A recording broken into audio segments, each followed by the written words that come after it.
All right, guys, we're just going to jump right in. Really excited to have Larry today. I should welcome you to the Mina show featuring Lenny. Lenny's not here. I can tell. Did you know Lenny was a dog? Did somebody warn you? No, nobody told me that. Are you a dog guy? I do. I love all animals, but especially dogs. I don't have one though. You don't love all animals. I do.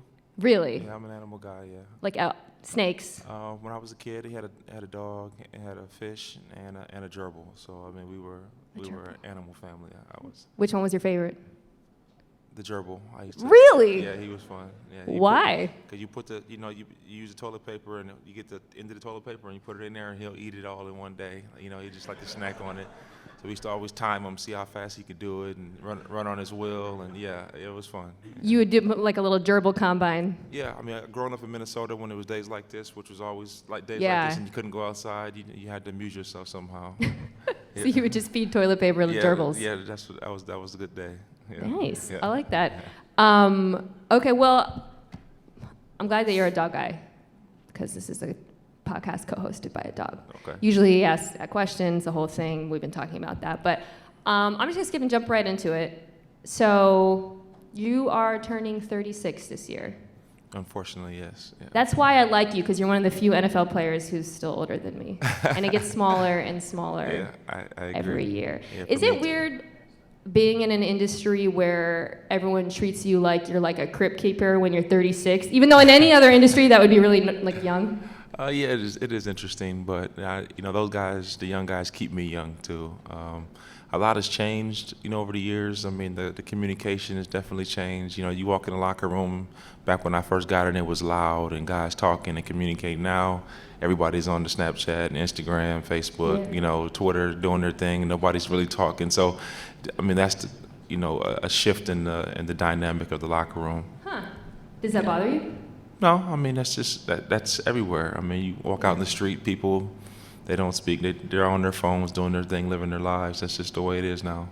Do you think that it's funny that you mentioned that, because actually yesterday Adam Silver was talking about that with the NBA and how guys, they don't get on the bus and talk. They get on the bus and they put on their AirPods, fancy, and I guess he was kind of saying that might affect the team dynamic. And do you feel like that in some ways can be a negative? Well, in a team setting, in sports or even in the corporate world, it's very important to have that good communication, especially with your peers, people you're working very closely with. And I always, like, put your phone down, man. What's going on with life? How's your family? Mom, dad, kids, good? I like to have that dialogue with my partners, and I think it's important to build that trust and the camaraderie that you need to be a successful team. And it's the future's here. The technology is gonna be here, and it's gonna keep evolving. But I think the interpersonal skills is something that we need to continue to develop. To work on. Yeah. Are you ever just like annoyed by them? Because it's like a bunch of 21-year-olds. I can't imagine being in a workplace where I was surrounded by 21-year-olds and they're like, are they ever using slang and talking about like Lil Pump, Lil Xan, and you're like, I don't know what you're talking about. I can't relate to you anymore. No, I can relate, because I hear it. I listen to the same music they listen to. I'm forced to in the locker room, so I kind of pick it up. But I don't have a problem with it. My oldest is 11 years old, and so I mean I see it. It's constantly evolving and changing. And if you don't change and learn to evolve, cool. you're gonna get behind. You're like, I love Lil Pump. Yeah, I don't know about that. I can tolerate them. Yeah. What do you do now at 35 that you didn't have to do when you were 25 even to take care of your body? Well, I kind of just stay with the same script that I've stayed with. It's worked thus far, and I continue to utilize it.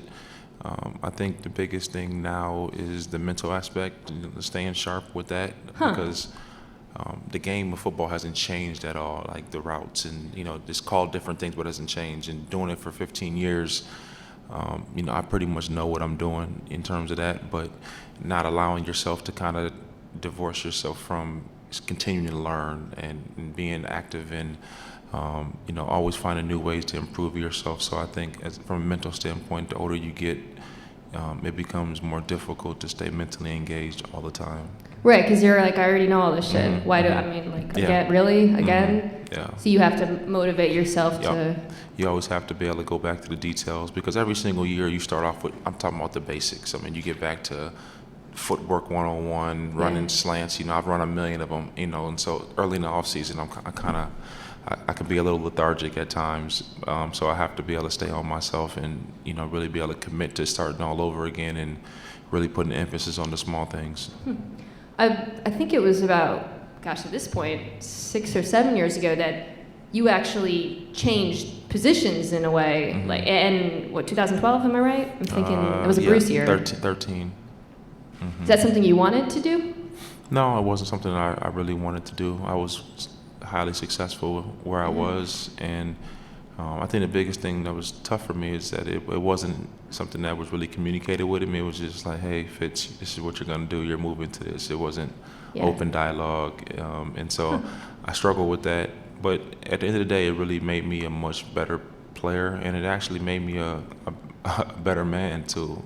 How's that? I think that whenever in life you're pushed out of your comfort zone, you learn a lot about yourself, you know, and ever since I was 6 years old, I was the best at what I did. You know, there's many guys that tried to take my job, but they just were never good enough. And for the first time, I had a coach that didn't think I can do something. And I know you guys maybe face similar situations in your work life. There's a young guy who's great credentials, just wonderful academic, you know, standards, and they want to get him in and try him at a different position because he's younger, not because he's earned it, but he's younger. And you know, I just had to fight, and you know, for the first time, you know, my back was against the wall, and I was able to produce, and it actually made me a much better player too. And would you say perhaps it's lengthened your career in some ways, playing on the inside? Yeah, without question. When you're looking at the glass like it's half empty, sometimes you lose perspective, and I had to change my thought process. Interesting. So Bruce Arians, who you're speaking of back in the league, everybody has a Bruce Arians story. I was wondering, what's something you can tell us about Bruce that people don't know? Well, Coach, you know, from outside looking in, he's a tough ass. I mean, he can be very boisterous in terms of his delivery of his messages, and it's a nice way to put it. And sometimes he doesn't use the greatest vernacular, and so you have to be able to, you know, block out the words and try to grasp the message. But behind all of that, underneath that, you have a really loving, caring human being that will do anything for you. And I remember my first year there, University of Pittsburgh, my alma mater, where I went to college, was going to graduate. We're going to retire my number, and the day that they were going to retire my number, we had practice on that day. And you know, this is not something I've ever done or ever would do, but you know, it was a special occasion. I went to Coach and I said, Coach, look, I really would like to participate in this ceremony back in Pittsburgh. It's going to require me to miss practice, which I've never done, and I don't want to do.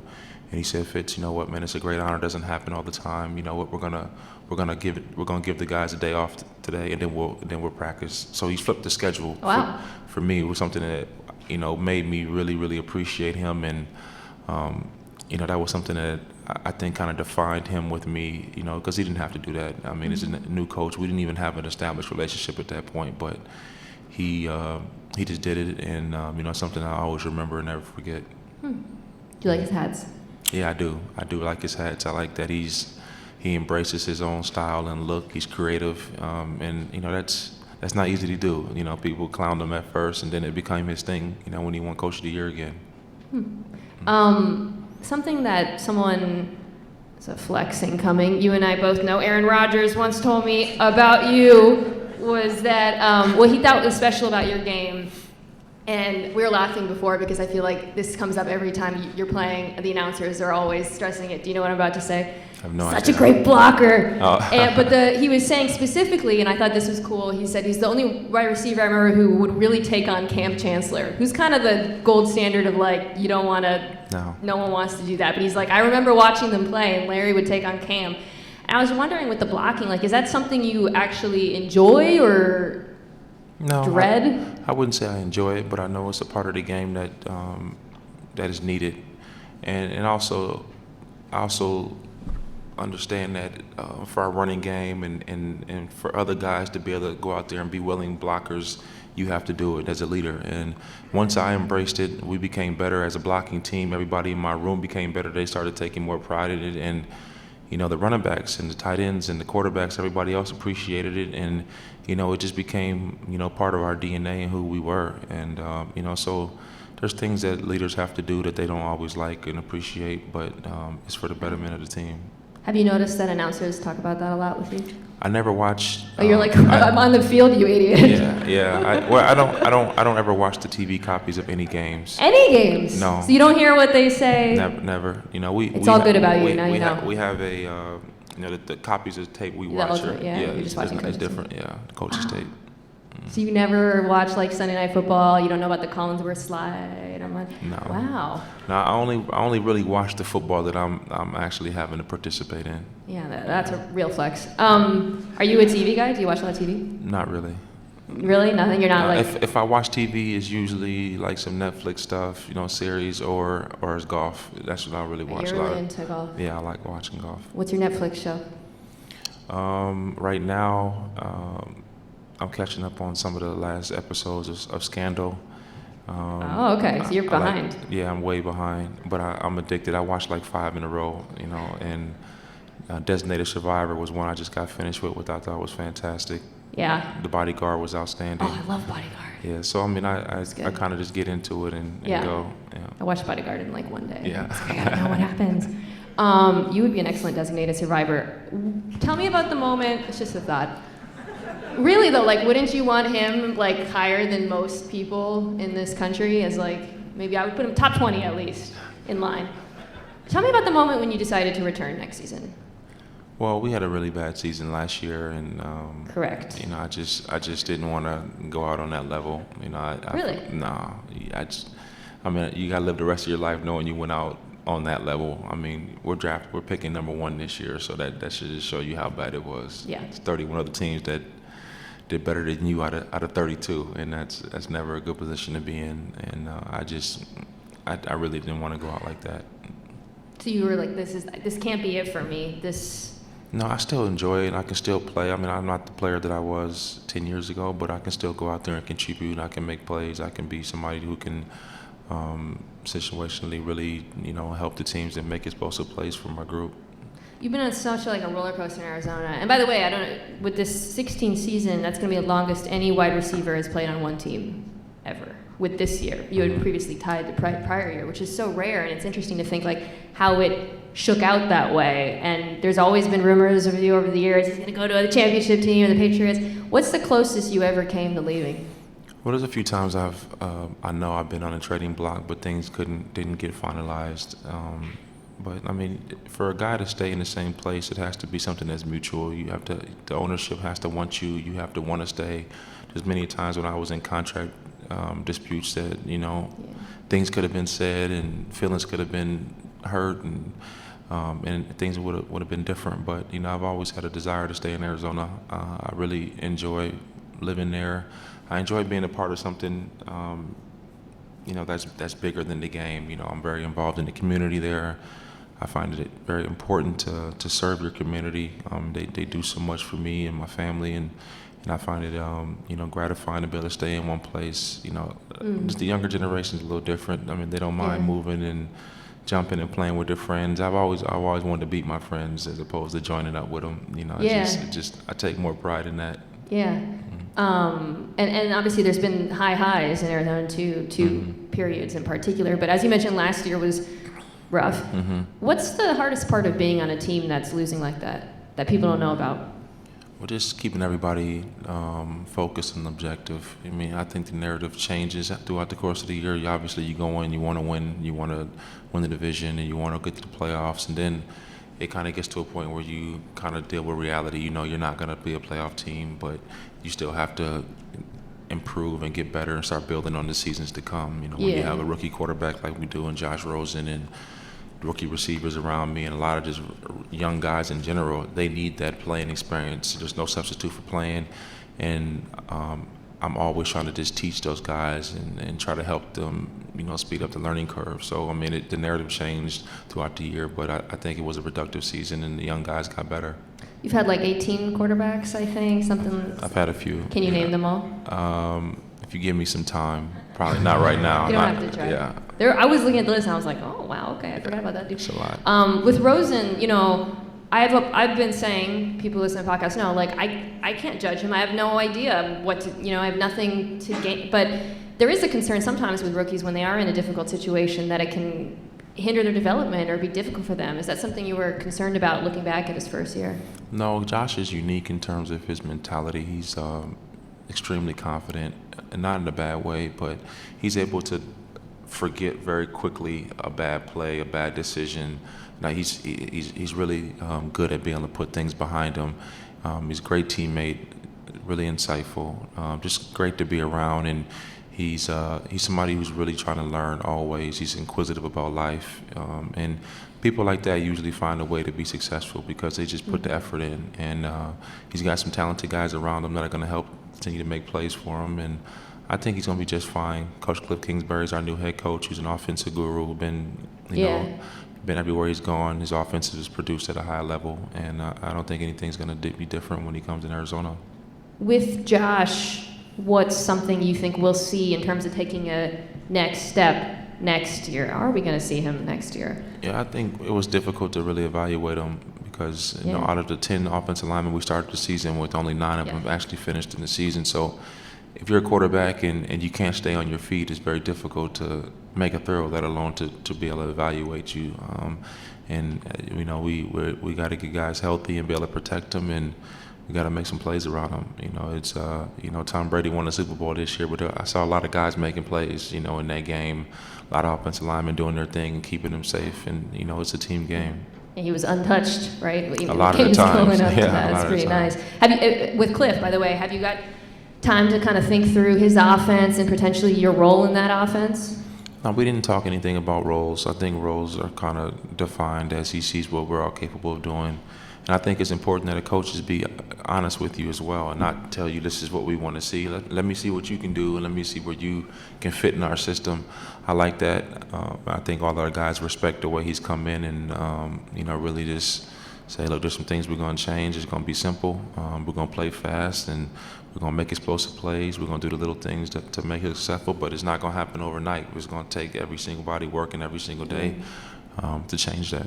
He's closer in age to you than most of the players, right? Yeah. So we can relate well, probably. I was going to say, you guys can chill. Yeah. What was your first impression of him besides handsome? That wasn't my first impression at all. Is he the most handsome coach you've ever had? No, I really don't define the men like that. You're like Bruce Arians. Don't listen. Cover your ears. I don't really define him like that. But I mean, I like him. He's real chill. I like that he's played the game. Yeah. He's played it at a high level. Played in the National Football League. Was a great collegiate player. And he's young, so he can relate to the players. It's not like that old school mentality where it's going to be this way. I think he has a great grasp of what players need in this modern age of football players. Speaking of the modern age, I mean, what do you make of the passing explosion? Are you like, really could have used this, guys, in like 2004 when I was younger? Your stats could have used it, right? Yeah, I mean, I'm fine with my stats. It's all about being able to get wins, and to be able to throw that ball around like that, you got to be able to stop some people every once in a while, also. And I think you saw that in the Super Bowl when the biggest game of the season was a defensive slugfest. I mean, there's two defenses that played at a high level, and obviously the Patriots made a few more plays down the stretch to be able to get a win, but we might talk about this is going to be a high-scoring game, and it really wasn't. I think it just emphasized how important defense really is. Yeah, it really came down to just like one drive ultimately, right? So it's a one-year deal you've got. What do you talked about why you did it in the first place, which is you didn't want to go out like that, like last year. What do you hope to accomplish this year on that one-year deal? Well, I think my role is changed, and I think it's important for me to continue to help the Christian Kirks of the world and the Josh Rosen of the world, the guys that are going to be here for the next 10 years playing, and just give them all the knowledge I can to help speed up their learning curve. I wasn't fortunate enough to have anybody in a veteran leadership role when I got in the league, and I know I struggled my first and second year just learning how to be a pro, doing the things that great pros do to have sustained, long-lasting careers. And anything I can do to impart that knowledge to them at an early age, I think will be beneficial to not only them, but to our franchise for the long term. Do you think this will be it this year? Or? I don't know. I don't ever put a timeline on it. I mean, I know at the end of the year, I feel like, no, this is not it. Yeah. There's been times before where I felt like I probably should be done. And then, 2-3 weeks after that, when my body starts feeling better, you change your mind. But, I think it's important that you just stay in the moment. Yeah. Mm-hmm. I mean, a lot of guys who talk about retirement, but they don't know what they're going to do. You don't strike me as someone who doesn't know what he's going to do, because you already have companies, you've got the travel company, everyone knows you've got like myriad interests. So do you have it all plotted out afterwards? Yeah, I mean, I have a pretty good plan of what I want to do, but you have to execute it. I think it's nerve-wracking. Excuse me. It's nerve-wracking, starting something completely new. But I've done internships from every single company you can think of over the years. Of going back to school, I've done seminars. I mean, I've done everything I possibly could to put myself in position to to put myself in position to be successful post-career, but you have to go out there and do it still at the end of the day. Would it be anything football related, like coaching? No. And you're like, when I'm done, I'm done. No. What about media? No. Okay. No. You're like, I would never do that. No. Oh. I don't think so. I don't think so. Well, one last thing I wanted to ask you, and I'll let you go. So we're both from Arizona.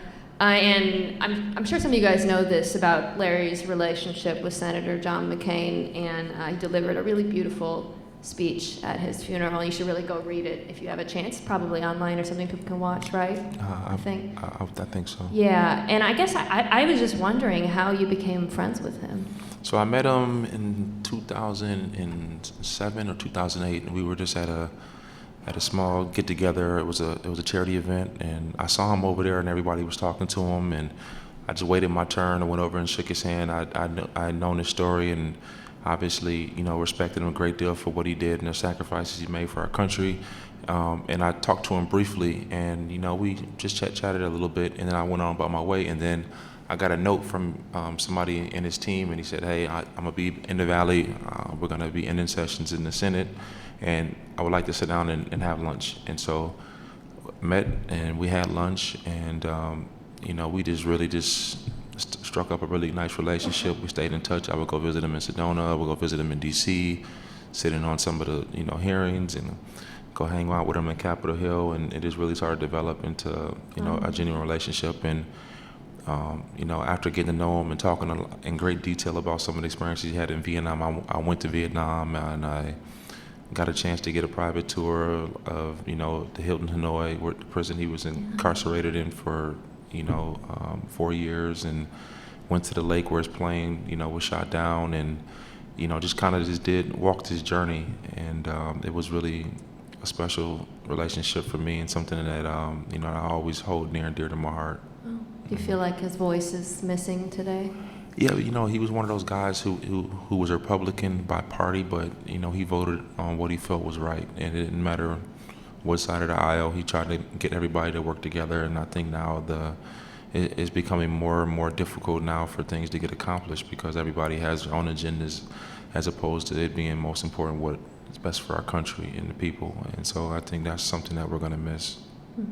Politics something you might go No. into? No. Keep trying. No. All right. Well, Larry, thank you so much for swinging through. Really Thank you for having me. appreciate it. It's It a was pleasure. great to have Great to you. always be with an Arizona.